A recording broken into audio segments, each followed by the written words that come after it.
Welcome to Keep Hustling, where we are going past the why to get to the how. I'm your host, the always hustling Aaron Gordon, aka NY Risk Advisor, aka Mr. Keep Hustling. In this podcast, we will be diving deep into the professional and personal successes of our guests to find out how they hustled through the most difficult times in their life and their development to achieve the success they've gotten to today. So buckle up for what hopes to be an amazing ride. Let's get to it. Welcome to Keep Hustling with my guest, the one and only, and I can truly say that, legend of New York City and beyond, Bob Knakal. Bob, thank you so much for being here today. Aaron, great to be with you today. I'm really looking forward to this. Thanks for having me on. I feel like we could spend the entire time talking about the New York City subway map. You made the legendary map room in New York City. Listeners, especially those not from New York, will just think that we are being stuck up elitist New Yorkers. I'm kind of okay with that, and I assume you are too, because it's just in our blood, but that's not what the podcast is about. But I just, to speak to another, I'm not a legendary New Yorker, I hope to be one day, but a true long time legend of the city, seen it evolve. And that's part of what I want to talk about today. Really, again, thank you for being here. My pleasure, Aaron. Are you calling me old? I am not calling you old. I'm calling you of a good vintage. There you go. I love it. Good vintage. Love it. I want to start by asking you, your career, although you've been relatively in the same industry and doing the same, some people will say the same thing for decades. When you started, it wasn't as cool. The New York real estate business wasn't something that teenagers, even in New York, grew up saying, this is what I want to do. Yet you started at it, built this incredible business and this incredible legacy, but it had to come from somewhere. What was the drive to be the dominator of New York, for lack of a better term? Well, I think the business certainly has changed very, very profoundly over the years. When I started in the business in 84, commercial real estate was like a second, third, or fourth career for most people. Today, there are so many times I speak at colleges or do podcasts for colleges, and so many young people are really into real estate, and it's certainly become much more mainstream. Real estate investing used to be for cowboys. There weren't that many institutional players that really were in it. Now it's a very mainstream institutional asset class. And I'll tell you, I got into the business completely by accident, very famously walking into Coldwell Banker thinking the place was a bank during spring break my freshman year, trying to get a banking job that would look good on my resume. They were the only ones hiring college kids for the summer. Took the job, loved it, went back my next 2 summers, and then started with CB in Manhattan when I got out of school. And I think that, it's always been part of my personality, I think, to go all in on the things I did. They say anything worth doing is worth doing well. I think I always subscribed to that. And so always wanted to do something well. And what I love about commercial real estate is that it's one of the purest forms of meritocracy there is. You get out of it exactly what you put into it. And I love that aspect. I always knew no matter what I did, I was going to work hard, give it my all, and I wanted to be compensated for that. And so commercial real estate afforded me the opportunity to do that, and feel very, very blessed that I stumbled into a job that is not only my vocation, but it's also my hobby. I absolutely love what I do. I have said many times on the podcast, and people have, in 2025, when we started 2024, many people said, hustle culture, you're trying to breed. That's not in now. It's lifestyle. And my response is that if everybody defines their hustle and puts that in the forefront of their mind and in their goals, that's what it's about. For some people, it's starting a business. For some people, it's the pressures of starting that business and being entrepreneurial is not for them. For some people, it's sales. For some people, it's service. But as you said, I believe that what you view as commercial real estate as being the purest form of meritocracy, I also believe that business and hustle in 2025 is becoming a pure form of meritocracy. And if people find their passion and define their hustle, they can get the merits that they want. And no one, but there are people who don't want to have a house with a white picket fence. They want to live in a van. And I think van life is very cool. It's not for me and my wife and 5 kids, but you're able to chase what you want. And that's the beauty of that is the meritocracy. It's defining the goal and everyone can achieve it. What did you say to the naysayers? Because it wasn't cool. So how did you push past Well, that piece? the biggest the biggest naysayer of all probably was my dad. My mom and dad paid for me to go to the Wharton School, and my father, who was an educator, he was a started as a science teacher and then was a vice principal and then ultimately a principal of a high school. Fortunately, not my high school, but he was the principal of a high school. And as an educator, my dad was not exactly thrilled that his son, who went to the Wharton School, was getting a commission salesman's job in real estate. So that You took a should have been a little, banker. You wanted to be a banker. That's what was supposed to happen. yeah, took a little bit of convincing. But I remember I started in July of '84.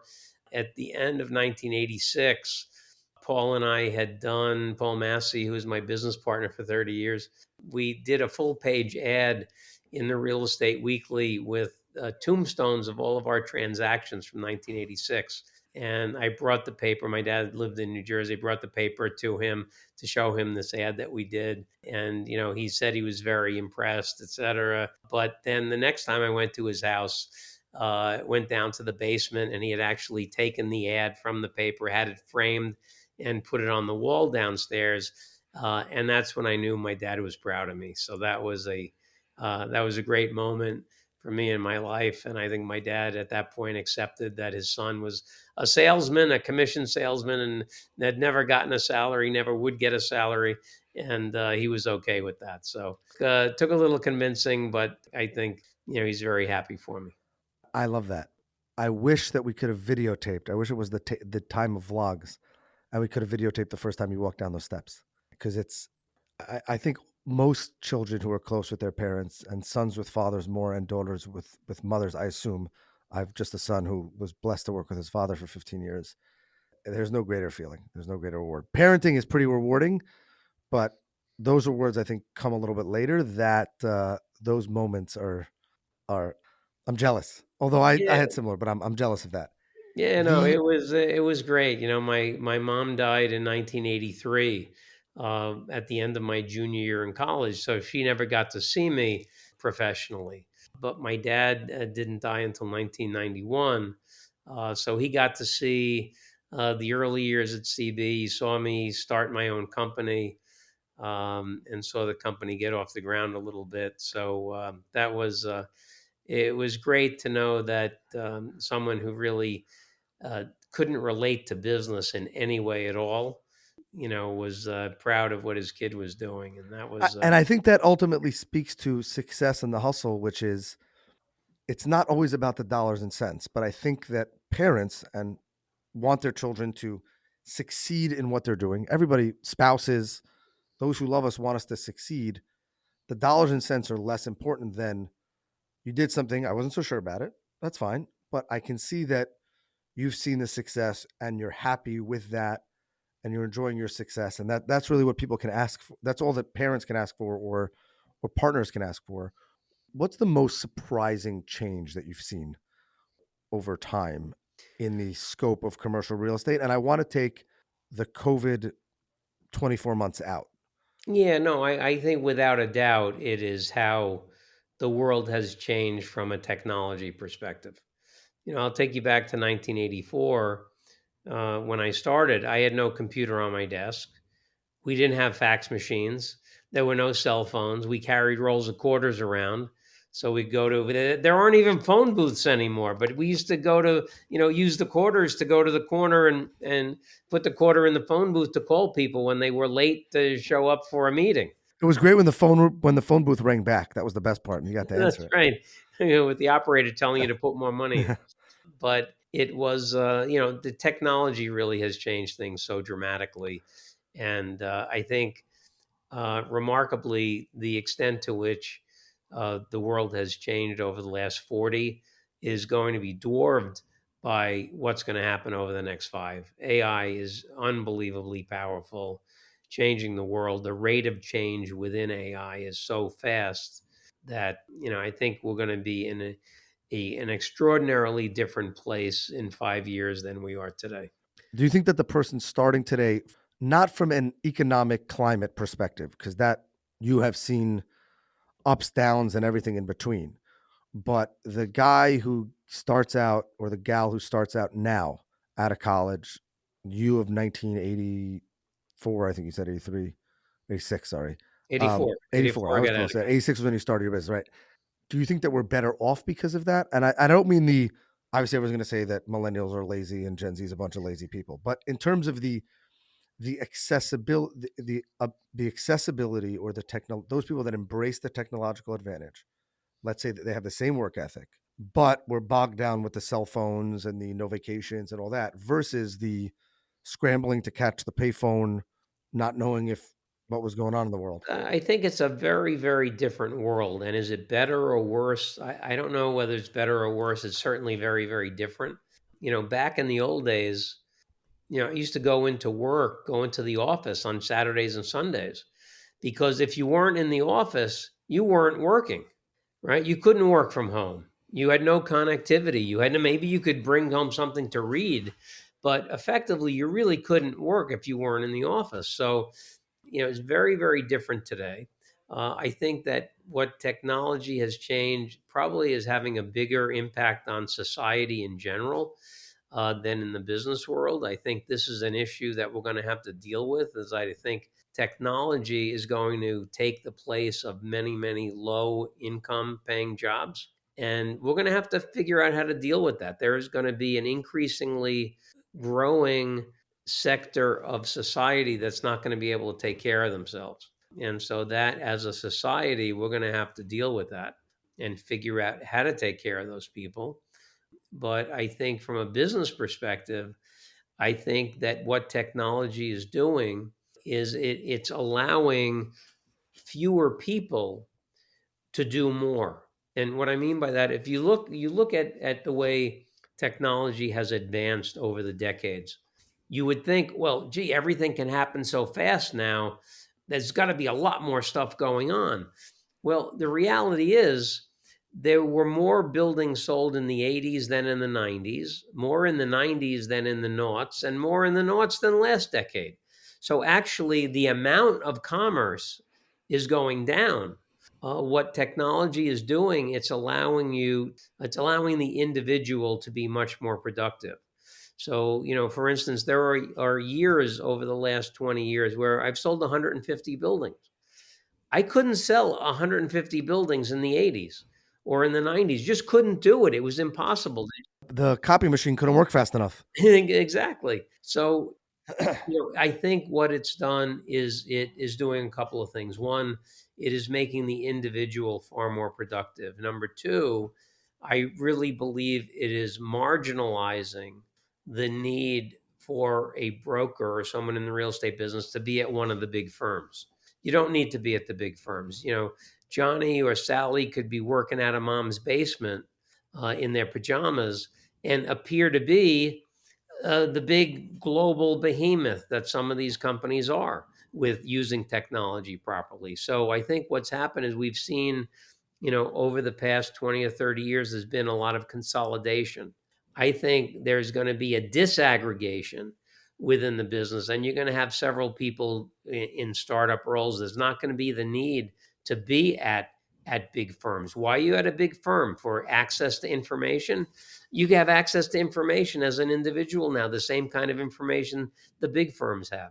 Proprietary data, very, very important. But I would argue that, an expert in a niche can have better data than a big firm can. So I think, interestingly, the big firms are saying they're embracing technology, but I think it's scaring the hell out of them because there's less need for an individual to be at a big firm today. And I think what you might see is a lot more startups, a lot more boutique firms starting up, and less reliance because of a lack of need to be at a big firm to gain access to things that you used to have to be at a big firm to get. Yeah, but some people would say that you lose that mentorship and that early on, the most valuable thing that someone can do is be mentored. So I assume what you're suggesting is that people will spend time training. Yeah, Aaron, I'm not suggesting that people are going to come out of college and all of a sudden start up their own business, but the people who have been at a firm for 10 years, 15 years, may decide to go open up their own shop as opposed to spending 40 years at the same company. What do you think the biggest skill that someone can develop over those early years in real estate and outside of real estate that will help them achieve the greatest success either at that firm or on their own? Yeah, I think it's just understanding the fundamentals. Look, the business has not really changed. Fundamentally, the business has not changed over the past 40 years. The strategies, tactics, and tools available to us have changed, but basically, it's the same business. And so I think understanding the fundamentals of market presence and creating relationships and the fundamentals of how real estate works, those are the building blocks that are important. And then developing the ability to use discipline well. Our business is one, I always say it's a very simple business. It's just really, really hard. And what makes it hard is not the understanding of what to do, it's the actual doing it. And having the discipline or being able to use the discipline, because we all have access, every human being has access to the same amount of discipline as anybody else. We just all choose to use it differently. So if you can develop the skill to use discipline well, we always say that, in real estate brokerage, you have to pound the rock and pound the rock. And you're doing these unglamorous, very basic things over and over and over again. And so the stonecutter's creed is pound the rock, pound the rock. So stonecutter comes into the shop in the morning, sits in front of a big piece of stone, and boom, pounds the thing, pounds it 99 times, nothing has happened. 100th one, boom, the rock splits in half. To the casual observer, they look at that and say, okay, that 100th one was different. Must have been harder, must have been a different mallet, must have been a different angle. But the stonecutter knows, no, not at all. Everything was exactly the same. It's just the 99 blows that came before allowed that 100th one to work. And you have to have the mindset to use discipline in that way in order to do these very basic fundamental things over and over and over again until they work for you. I once had the nerve of telling my father that he had it easier than me because he could just pick up the phone and call the executives at the insurance companies that we work with and get everything done very simply and very quickly. And they actually listened to him, and that was so easy, and that he made it much harder for me. And his response was, the only reason why I can make those calls is because I've pounded the rock 99 times. And it wasn't always like this, but I've reached the 100th. Now, you're right. Now, when I hit it, it's the 100th time and the 101st time. But you didn't see the 99 before that. And I think that that's something that a lot of people, when we talk about keep hustling, when we talk about building those habits or chasing a person's dreams or their hustle or their goals, the goals in sight that we can achieve, so many people are right there. They quit at 97. And if only they could know that they were almost at 100. Yeah, and we have people growing up in an age where everything is instantaneous. You want to order any type of food, it can be at your door in 20 minutes. You want to know who was the 437th person to reach the top of Mount Everest. You Google it in 26 seconds. You don't need to Google it. You just hold the button on your phone and ask it. Yeah, so in society today, everyone is used to things instantaneously. That's not the way sales works. Sales is a marathon, not a sprint, and you have to do the things fundamentally. Your dad probably had to put in decades of work so that when he called the chairman of the insurance company, the guy took his call. 100%. 100%. Do you still enjoy the sales? I love it. I absolutely love it. I knew you were going to say that, but Yeah, no, look, I love talking to people, and I love the business. I say, it's a job for me. It's my vocation, but it's also my hobby. My life is very, very simple. I spend time with my wife and my 16-year-old daughter. I go to church, I go to the gym, and I sell buildings. And I always say, if my wife and daughter went away for a girls' weekend out of town, I would sell buildings all weekend. I absolutely love doing it. Can you share the most surprising outcome of an interaction that you've had in your career? Most surprising Because outcome. very often people think that everything happens the way you put in the 99 blows and you're going to get the 100. But I find that my hustle is often inspired by the people who didn't think that they were even putting in the 99 blows or didn't think that they were even close to the 100th. And then something happens or the referral happens or I don't know. You probably have better more stories than I do, but I'm just curious to if anything has ever shocked you. I think what we're always trying to achieve is just to increase the probability of success. Nothing works 100% of the time. Nothing's foolproof.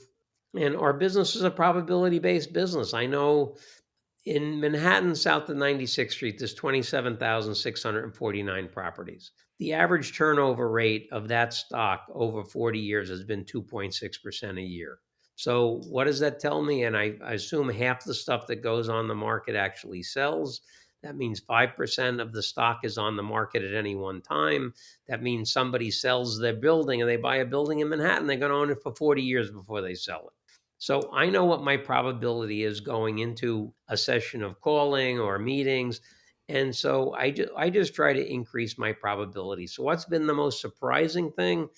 I would say one of the things that surprised me is the success I've had on making prospecting calls when people hang up on me. I immediately call them right back. And half the time, you'll have a good conversation with the person because they'll be embarrassed they hung up on you. The No other half way. of the time, they're going to slam the phone back down on you again. But I'd say half the time, you say, "Oh, sorry, I think we somehow got disconnected." You'll have half the time you'll have a productive call with that person. That's probably the most surprising I thing. I can't would believe that. have expected it to be I someone. cannot believe that. That's unbelievable. That is unbelievable. It's interesting you say that because I used to run scared from sales calls. And what I found is that anybody, especially who's in business, is not offended by you asking for their business or to work with them. If they tell you that they're not interested or drop dead or I don't want to speak to you and you don't respect that, that's how things go south. But that is so. One second, I want to get this down because I'm going to try this. When you call someone and you say it's Aaron Gordon from IW Gordon Associates, I'd love to talk to you about engaging as a trusted advisor or about your insurance portfolio, and they just think you're a solicitation and they hang up. You immediately dial that back. Immediately. I mean, hi, sorry, I think we were disconnected. And That's and so New just go York. into the spiel. Nobody out of New York. Half the time people are going to talk to you. But and by that doesn't mean you get the sale half the time, but that just means that you'll have a productive conversation. Yep. Nobody outside of New York would ever do that. I'm going to do it. Nobody outside of New York would ever do that. They like run scared and they have to, take a 5 minute break and walk around the block. And yes, I'm disrespecting all of those I that don't we know what awaken in made our me do city. it the first time, but the first time I did it, the guy kept talking to me, and I was like, you know what? I'm going to do this every time. And half the time they'll slam the phone down on you again. You just move on to the next one and call that guy again next quarter, and maybe you'll have better luck. That's amazing. That is, oh gosh, I love that. Your career has, as we said a few times, has spanned across decades. The fundamentals are the same. The technology are different. Yet you said that AI is going to make a drastic change in 5 years that we haven't seen in 40. Where are we in 5 years? In I relationship sales businesses, which you and I Yeah, are no, both in. look, I think it's still going to come down to personal relationships. I always say the real estate business is not real estate. It's information and relationships. And I think what AI has proven to be able to do so far, it is making the funneling process a lot more efficient and effective. What's a funneling process? It's prospecting. It's deal execution. So it clearly is effective on both of those fronts. Where it has the most potential, but is going to be very difficult for the industry to utilize, is on the is on the data interpretation front, and it is extraordinarily powerful. But if you don't have good data going in, you're not going to get good data out, and most of the data in real estate is very poor, mainly because it's not the absolute numbers that matter. It's the direction of the numbers. Are they going up? They going down? How much they going up? How much they going down? And unless you've calculated the data in the same exact way each time, the integrity between numbers in a data set completely falls apart. And I will tell you that I've seen at these big companies, the research people are turning over all the time. Everybody has a different way of what you count, what you don't count, the way you calculate things. And without consistency, there's no integrity in the numbers. But doesn't that mean that people will lose faith in the data that anybody is giving them because anybody can misinterpret or put in the bad data, which will then give an incorrect result or an incorrect Well, you prediction? have to know who's supplying the data and how is the data calculated. What's the methodology used to calculate the numbers? I have data sets. I've always been a statistics guy. I have data sets that are 40 years old that we use the same exact methodology for calculating things today that we did in 1984. So I've got great quality data. I'm applying AI models to it. The algorithms are spitting out some really wild stuff. And that's a competitive advantage that we have, is that I've always had a very defined methodology for calculating things, and stuck to that methodology over the years. I love it. And that's what we talk about at Keep Hustling. It's about consistency. It's about sticking to the methodology. It's about evolving with the times, but not losing track of the fundamentals. So, as I said, Mr. Knakal, this is as a born and bred New Yorker, this is a dream for me. So, really, thank you again for being here. Thank you for sharing with the guests. Thank you for inspiring our audience, because I know that most of our listeners dream of looking back and having the insight that you have and that you've been so kind to share with us. So, Thanks. Well, really, I Aaron, if I appreciate it. could, I shameless plug for my new book, Yes, and we're going to Selling link it. Buildings. We're going to link it in the show notes. Everyone should look at it. Everyone should get selling buildings. If for no other reason, then I believe I haven't read the whole thing. I looked at the summary. I ordered it, but I believe that your methodology, your story, and your hustle can be applied across multiple industries to almost anything. And if just for that, everyone should read it. Yeah, it's very interesting. I have my series of Knakal Nuggets, we call them, which are lessons learned over the years. And the interesting thing about the Nuggets is that very few of them, there are 100, and probably less than 20 are real estate specific. The overwhelming majority are applicable to any sales environment, and many of them are life lessons. And so the book is kind of an encapsulation of everything I went through on this 40-year journey, the different inflection points that happened in my career when we were faced with a fork in the road. Did we go left? Did we go right? Why did we go that way? What happened? And telling a bunch of deal stories along the way. One of the things I love to share on social media are the deal stories. I What follow it. Everyone should follow you on LinkedIn. You're a Thanks. great follow. And Thanks. by How the way, you did have an amazing collection of pictures. I can't believe that they've lasted so long. Thanks. How did the seller react? How did the buyer react? What happened behind the scenes? And so within the book, we're telling deal stories along the way, and those deal stories are very indicative of what was going on in the broader environment at that particular time. And then I wrote it with my broker coach, Rod Santamassimo. And Rod has coached thousands of brokers over the years, and kind of takes a 40,000-foot view on each chapter. And how does this work for the broker? How does this work for the investor? Why did this work? Why did this not work? Why, it takes a look at it very analytically. So it was great. It was great fun. Rod has been my coach since 2011, and one of my best friends now. And it was a real joy to Look write the at book that. You with became an him. author. Your father would be proud There you and go. That's educated. right. That's As right. you know, we ask our guests to leave us with their favorite motivational and inspirational quote, what it means to them and to their hustle. And with that, I'll say again, thank you, Mr. Knakal, for being here. It's a true pleasure, and the floor is yours. Well, Aaron, first of all, thank you so much for having me on. Really appreciate it.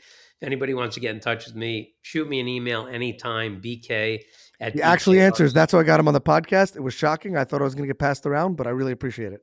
There you go. My pleasure. So, my motivational quote, I'll give you two because I love two of them. A great football coach, Vince Lombardi, once said, "Winning isn't the most important thing, it's the only thing." And the other quote that I love is from Mel Gibson's character in Braveheart, William Wallace, who said, "Every man dies, but not every man really lives." Love that. And if that doesn't give you motivation to go for it and live your life to the fullest, I don't know what does. Thank you, thank you, thank you. This has been another episode of Keep Hustling. Remember, do well by doing good. And always, like Mr. Knakal, keep hustling. All right, hustlers, that brings us to the end of another fantastic episode. Thank you for listening. The listeners are the most important part of this show. If you like what you heard, please leave us a review wherever you listen to your favorite podcasts. Your feedback means the world to us and helps us reach more listeners. Plus, be sure to subscribe to our podcast so you never miss an episode. We have some amazing guests and topics lined up for you, and we don't want you to miss out. And finally, if you have any suggestions, comments, or even just want to say hello, please feel free to reach out to us on all social media platforms. We are Keep Hustling Pod on Instagram, X, Facebook, and LinkedIn. We would love to hear from you to continue the conversation. Thanks again for tuning in and supporting our podcast. We truly appreciate each and every one of you. Until next time, stay curious, stay hungry, and keep hustling.